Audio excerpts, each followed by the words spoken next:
18. I'd like you to think about that number for a moment. 18 is the number of my own relatives who've been called up to serve in the IDF. They range in age from early 20s to early 60s. Some of those 18 are on the front lines. Others are not directly in harm's way, and some of those I will never know what they really do. These 18 are someone's fathers, their grandfathers, sons, daughters, and spouses. So let's think for a moment what that means. The impact and disruptions to all of those families, to Shabbos meals, absent a parent or a spouse, to the constant worry and concern of the mothers, fathers, and spouses. And think again for a moment of the feelings and emotions of concern of my 88-year-old aunt, the matriarch of the Klamen family in Israel, who is mother, mother-in-law, grandmother, grandmother-in-law, and great-grandmother to all 18.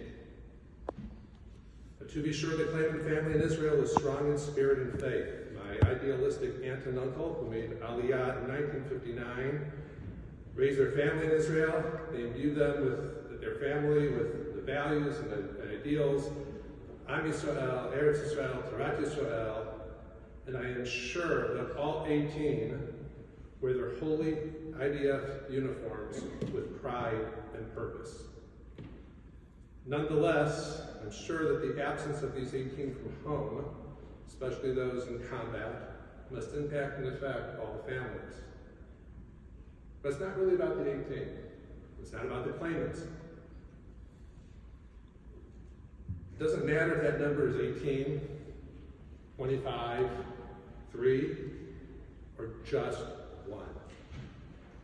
For any of them and their families on the home front, imagine the life and family disruption, the mental and emotional anguish and toll at that stake, and the possible psychological trauma to all those families as well.